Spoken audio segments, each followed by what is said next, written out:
माता की जय बच्चों। मैं विवेक सर। अब आपको कोरोना से डरने की जरूरत नहीं बच्चों, क्योंकि मैं अब आपको घर बैठे ही संस्कृत की सारी कक्षाएं पढ़ाने जा रहा हूं बच्चों।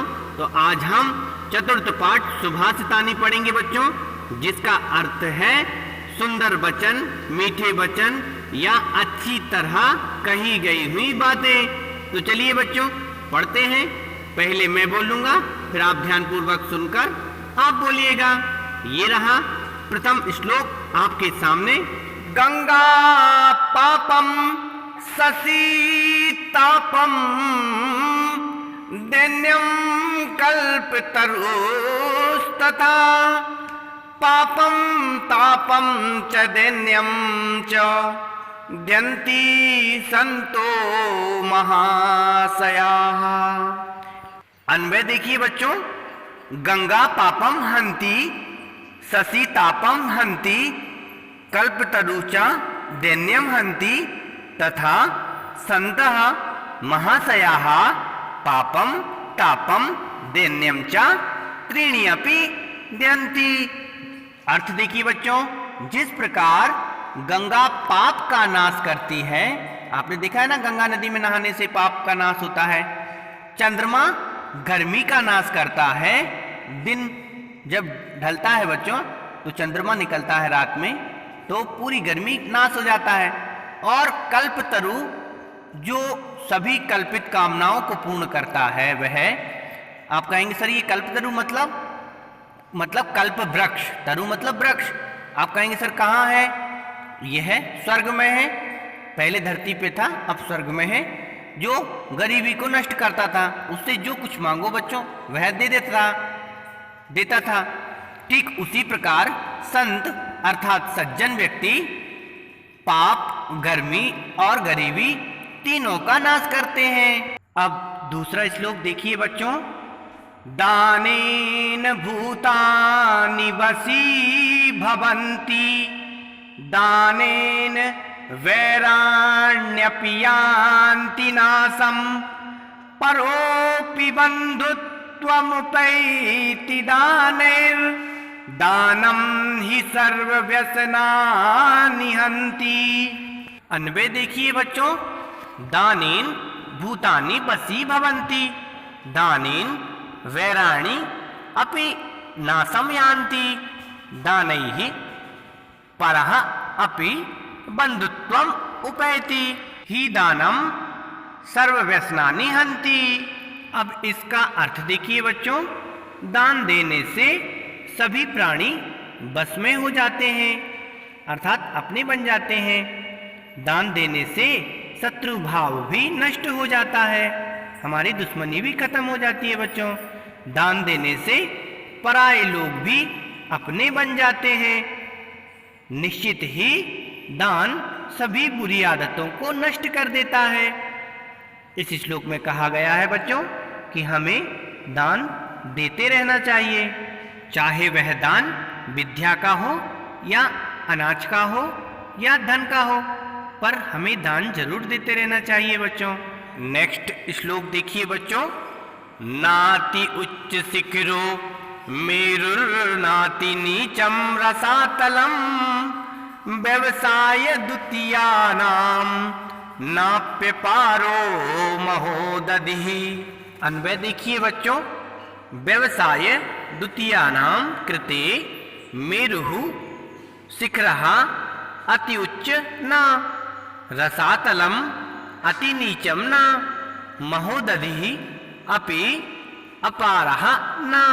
अर्थ देखिए बच्चों। उद्यमशील अर्थात मेहनती लोगों के लिए सुमेरु पर्वत की चोटी अत्यंत या अधिक ऊंची नहीं है। पृथ्वी के नीचे का रसातल नामक छठा लोक अधिक नीचे नहीं है।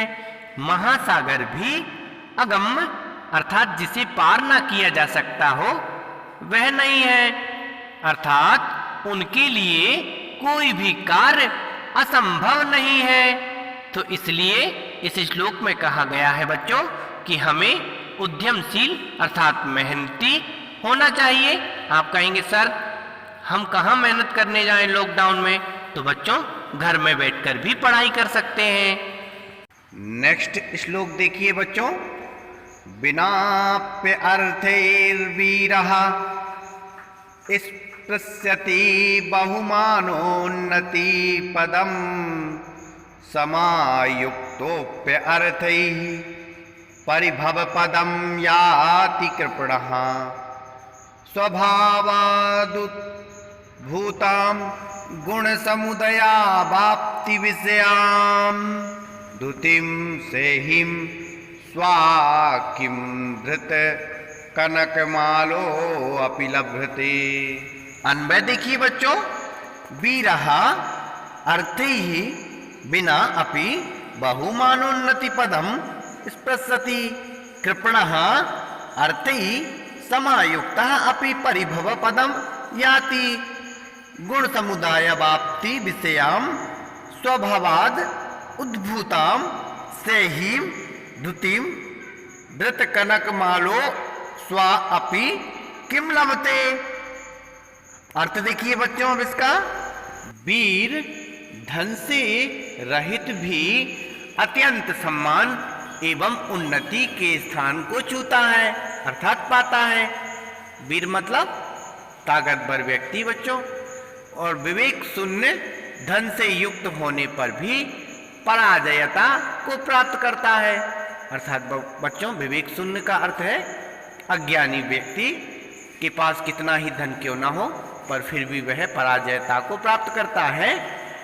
गुणों के समुदाय को प्राप्त करने वाली अपने स्वभाव से उत्पन्न सिंह की कांति अर्थात बच्चों शेर की जो सिंह मतलब शेर की जो चमक होती है वो उसके विषय में बता रहे हैं कि सिंह की कांति को क्या स्वर्णमाला को धारण करने वाला कुत्ता भी प्राप्त करता है?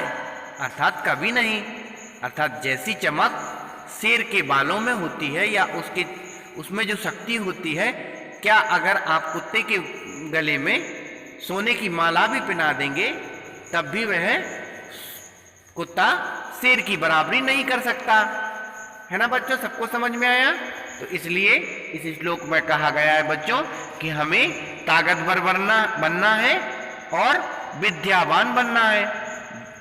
तो बच्चों हमें ज्ञान भी अर्जन करना है और शक्ति भी। आगे देखिए नेक्स्ट श्लोक। गुणा कुर्वन्ति दूतत्वं दूरे अपि वसतां सतां केतकी गंधमाघ्राय स्वयमायान्ति षट्पदाः। अन्वय देखिए बच्चों। दूरे अपि वसतां सतां गुणाः दूतत्वं कुर्वन्ति षट्पदाः केतकी गंधम आघ्राय स्वयं आयन्ति। हिंदी में बताता हूं बच्चों, अर्थ देखिए।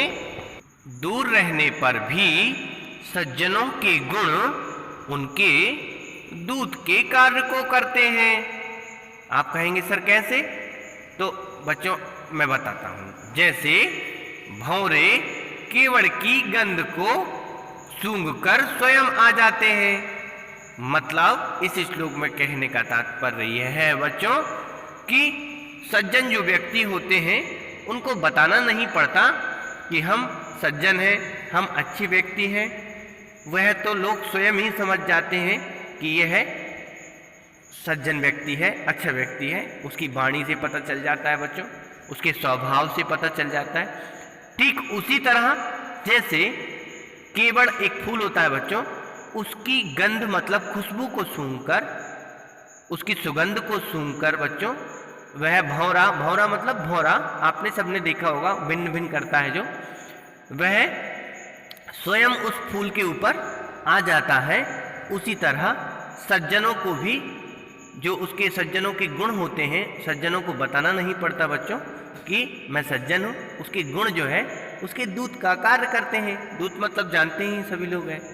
तो ठीक है बच्चों, नेक्स्ट श्लोक देखते हैं हम। छठा श्लोक देखिए बच्चों। केयूरान विभूषयन्ति पुरुषं हारान चन्द्रोज्ज्वलाः न स्नानं न न विलेपनम न कुसुमम नालंकृता मूर्धजाः बाण्येका समलंकरोति पुरुषं या संस्कृता धार्यते क्षीयन्ते खलु भूषणानि सततं वाग्भूषणं भूषणम्। अन्वय देखिए बच्चों, पुरुषम केयूराः न चंद्रोज्ज्वलाः हाराः न स्नानं न विलेपनं न कुसुमं न अलंकृताः मूर्धजाः न विभूषयन्ति एका वाणी एव पुरुषं समलंकरोति या संस्कृता धार्यते भूषणानि खलु सततं क्षीयन्ते वाग्भूषणं भूषणम अस्ति। हिंदी भाषा में बताता हूं बच्चों। अब मनुष्य को ना तो बाजूबंद आदि गहने ही अलंकृत करते हैं और न चंद्रमा की तरह चमकने वाले मुक्ताहार, न स्नान करने से, न चंदन आदि सुगंधित पदार्थों का लेप करने से, न फूल मालाओं को पहनने से, न संभारे हुए केस अर्थात बाल ही भूषित करते हैं। एक संस्कारमयी वाणी ही मनुष्य को सुशोभित करती है, क्योंकि और आभूषण तो नष्ट हो जाते हैं, किंतु वाणी रूपी आभूषण नित्य रहने वाला है, हमेशा रहने वाला आभूषण है बच्चों। तो आपको समझ में आया? कहने का तात्पर्य यह है कि बच्चों हमें अच्छा बोलना चाहिए, मीठा बोलना चाहिए और संस्कारमयी वाणी हमेशा बोलना चाहिए। प्यारे बच्चों, तकनीकी खराबी आ जाने के कारण शेष श्लोक प्रश्नोत्तर सहित भाग 2 में आप देख सकते हैं। जब तक आप इन श्लोकों को अपनी कॉपी में अर्थ सहित अन्वय सहित लिख सकते हैं और अच्छी तरह याद कर सकते हैं। और आप जब तक घर में हैं तब तक सुरक्षित रहिए बच्चों, क्योंकि आप सुरक्षित रहेंगे तभी देश सुरक्षित रहेगा, क्योंकि आप आने वाले भविष्य हैं इस भारत के। तो बच्चों पढ़ते रहिए और सुरक्षित रहिए और हाथ जरूर धुलते रहिए। जय हिंद।